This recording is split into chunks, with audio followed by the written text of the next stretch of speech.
Hello friend, Jagdamb Jagdamb स्वागत आहे तुमचं माझ्या व्हिडिओमध्ये. तर तुम्हाला वाटलं असेल की इथे आपले गोव्याचे व्लॉग संपले आहेत, माझे दुसरे व्हिडिओ येत आहेत. परंतु नाही, गोव्याची व्लॉग सिरीज अजून आपली सुरूच आहे. तर हे पहा, ही आहे बग्गी आणि आम्ही जात होतो आता लंचसाठी बाहेर, आणि बाहेर आमच्या ओळखीचं जे हॉटेल आहे तिथं आम्ही गेलेलो.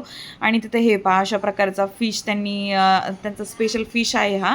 आणि इतका रवा फ्राय बनवला होता त्यांनी, इतका सुंदर बनवला होता. आणि हा त्यांचा लोकल फिश आहे, त्याची करी मागवलेली गोवन करी होती, खूपच सुंदर होतं. आणि आपण कितीही म्हणा, गोव्याचं फूड ते गोव्याचं फूड म्हणजे लोकल फूड गोव्याचं जे आहे ना ते अमेझिंग आहे. हॉटेलमधलंही फूड खूपच छान आहे, परंतु तिथलं जिथं जाल ना आपण तिथलं एकदा तरी एकदा का होईना पण वेळात वेळ काढून तिथलं लोकल फूड मस्ट ट्राय करणं म्हणजे मस्ट आहे. त्यानंतर आम्ही आलो आपलं बीचवरती हॉटेलवरती आलो, थोडा वेळ आराम केला, जेवण वगैरे करून मग आम्ही रिटर्न येऊन आराम करून मग स्विमिंग पूलमध्ये जाऊन पुन्हा आम्ही बीचवरती आलेलो.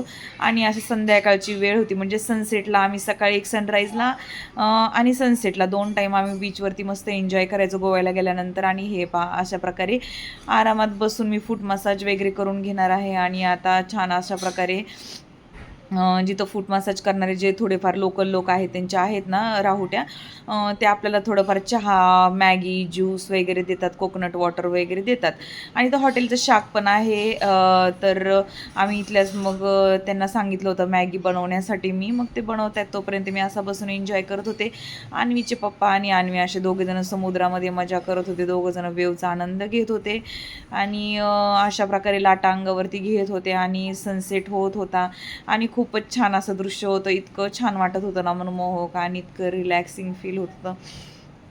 आणि मी बोलताना व्हिडिओ खूप घाईघाई बोलत आहे, पण तिथे वातावरण इतकं रिलॅक्सिंग होतं. आणि हे पहा, अशा प्रकारे मॅगी आलेली आहे आणि चहा पण आलेला, मॅगी आलेली आणि इतकं मजा. अन्वीने कोकोनट वॉटर घेतलेलं. तर अशा प्रकारे मग आता अन्वी आलेली आहे मॅगी खाण्यासाठी.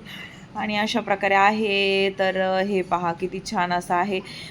त्यांचं जे आहे तिथे हे पण मिळतं, म्हणजे त्यांचं जे हॉटेलचं जे शाक आहे ना तिथे सगळं काही फ्रेंच फ्राईज वगैरे पण ते आपल्याला आणून देतात तिथल्या तिथं बीचवरती खाण्यासाठी वगैरे सगळं काय. आणि हे पहा, ठरल्याप्रमाणे दोघंजणं कॅसल करत आहेत. आता याच्यामध्ये मीही झेप घेतलेली आहे, परंतु माझं थोडं खाण्यापिण्याचं आणि थोडं फूट मसाज वगैरे थोडा आनंद सेलिब्रेट म्हणजे थोडंसं रिलॅक्स करण्याचं काम चालू आहे, त्याच्यामुळे मी थोडंसं बसलेले आहे. आणि यांचं व्हिडिओ शूट करत आहे जवळच, आणि यांचं कॅसल करत आहे. मी गेल्यावर मात्र मी जो बनवलेला आहे तो आपला मिसिंग लिंक बनवलेला आहे मुंबईचा.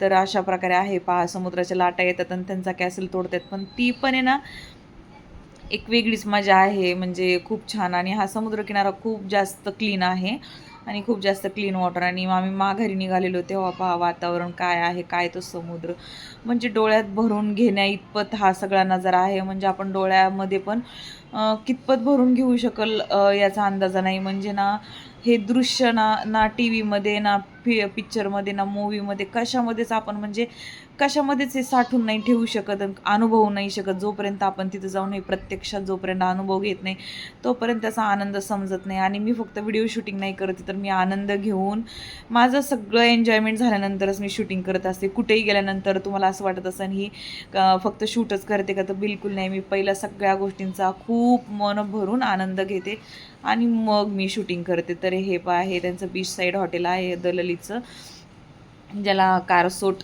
कोसार्ट असं, म्हणजे मी ते विसरतेच ॲक्च्युली ते नाव काय म्हणतात त्याला, ते कोसार्ट का काहीतरी असं त्याला म्हणतात ते.